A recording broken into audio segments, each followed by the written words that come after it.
رات کے 2 بج رہے تھے۔ علی اپنی گاڑی کو اسلام آباد کی خالی اور ویران سڑکوں پر اس امید میں دوڑا رہا تھا کہ شاید کوئی سواری اوبر اپلیکیشن کا استعمال کرتے ہوئے اس سے رابطہ کر لے۔ رمضان المبارک کا آخری عشرہ جاری تھا اور عید آنے میں تقریباً 2 سے 3 دن ہی باقی تھے۔ اسی وجہ سے علی اتنی رات تک سواری کی تلاش میں گاڑی چلا رہا تھا، وگرنہ اس وقت تک وہ اپنے گھر میں بیٹھا ہوتا تھا۔ آج ضرورت سے زیادہ ہی اندھیرا تھا۔ دراصل چاند بھی آسمان پر گھنے بادلوں کی وجہ سے نظر نہیں آ رہا تھا، اور ایک سواری کو اس کی منزل تک پہنچانے کے لیے علی اسلام آباد کے جس سیکٹر تک گیا تھا وہ علاقہ بھی سنسان اور ویران تھا۔ علی سے کچھ ہی فاصلے پر مارگلا کی پہاڑیاں موجود تھیں، جو دن میں تو نہایت دل فریب منظر پیش کرتی ہیں، لیکن اس کالی رات میں وہ بھی نہایت ہی خوفناک منظر پیش کرتی دکھائی دے رہی تھی۔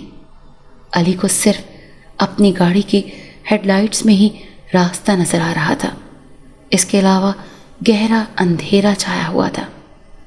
ویسے تو علی کو سوائے اللہ تعالیٰ کے کسی سے ڈر نہیں لگتا تھا، لیکن آج رات اس کا دل کسی انجانے خوف سے دھڑک رہا تھا۔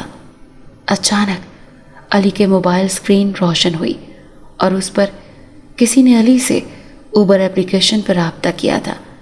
علی نے جلدی سے موبائل دیکھا تو جس جگہ علی موجود تھا اسے تھوڑے ہی فاصلے پر اس کو بلایا جا رہا تھا، اور علی نے جلدی میں یہ نہیں دیکھا کہ اس کی ڈراپ لوکیشن کیا دکھائی گئی ہے۔ اس نے صرف پیسے دیکھے جو 500 روپے تھے، جس وجہ سے علی نے فوری رائڈ قبول کر لی۔ علی جیسے ہی گوگل میپ کا استعمال کرتا ہوا اس جگہ پہنچا جہاں سے سواری کو اٹھانا تھا، تو علی یہ دیکھ کر حیران رہ گیا کہ یہاں تو کوئی گھر بھی نہیں ہے، نہ ہی کوئی عمارت، بلکہ جھاڑیاں ہیں، کچھ درخت ہیں، اور وہاں پر ایک لڑکی سفید کپڑوں میں ملبوس کھڑی ہوئی ہے۔ علی نے جیسے ہی گاڑی روکی وہ لڑکی چلتے ہوئے آئی اور گاڑی کا پچھلا دروازہ کھول کر بیٹھ گئی۔ عمومی طور پر جو بھی کوئی علی کی گاڑی میں بیٹھتا تھا وہ بیٹھتے ساتھ ہی السلام علیکم کرتا تھا، لیکن یہ لڑکی خاموشی سے آ کر بیٹھ گئی۔ علی نے خود ہی سلام کیا لیکن اس کا جواب بھی نہ ملا۔ پھر علی نے پوچھا، چلے میڈم؟ تو جواب میں اس لڑکی نے گردن کی ہلکی سی جنبش سے جواب دیا کہ چلو۔ علی نے موبائل میں گوگل میپ کا استعمال کرتے ہوئے جب ڈراپ لوکیشن لگائی تو اب پہلی بار علی کو حیرت کا جھٹکا لگا، اور وہ اس لیے کیونکہ ڈراپ لوکیشن اسلام آباد کے مشہور اور سب سے بڑے قبرستان کی آ رہی تھی۔ علی نے بے یقینی کی کیفیت میں بیک ویو شیشے میں دیکھتے ہوئے اس لڑکی سے سوال کیا، میڈم آپ کو H11 سیکٹر کے قبرستان ہی جانا ہے؟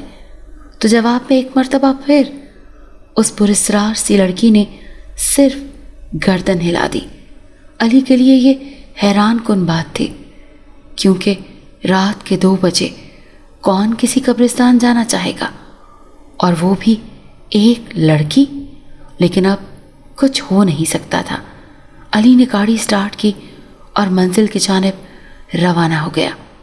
علی کو آج تک دیکھی ہوئی تمام ہارر فلموں اور ڈراموں کے مناظر یاد آنے لگے، جن کو وہ بار بار اپنے ذہن سے جھٹک رہا تھا، لیکن برے خیالات تھے کہ اس کا پیچھا ہی نہیں چھوڑ رہے تھے۔ اب چلتے ہوئے زیادہ دیر نہیں ہوئی تھی کہ علی کو ایک بابا جی نظر آئے جو سڑک کے کنارے فٹ پاتھ پر بیٹھے ہوئے تھے۔ ایک چیز جو قابل غور تھی کہ وہ اب بابا علی کو ہی دیکھ رہے تھے، اور انہوں نے سفید رنگ کی چادر لپیٹی ہوئی تھی۔ خیر، علی نے دیکھی اندیکھی کرتے ہوئے گاڑی آگے بڑھا دی۔ پھر علی نے مشکل سے 2 کلومیٹر کا سفر طے کیا ہوگا کہ اس کو ایک مرتبہ پھر سڑک کنارے کوئی بیٹھا ہوا دکھائی دیا۔ قریب جانے پر علی کو حیرت اور خوف کا ایک شدید جھٹکا لگا، کیونکہ یہ تو وہی بابا جی تھے جن کو علی پیچھے دیکھ کر آ رہا تھا، اور یہ سب اب بھی بیٹھے ہوئے علی کو ہی دیکھ رہے تھے۔ علی کی تو حالت غیر ہونے لگی۔ خیر، علی نے اپنا دماغ کو جھٹکتے ہوئے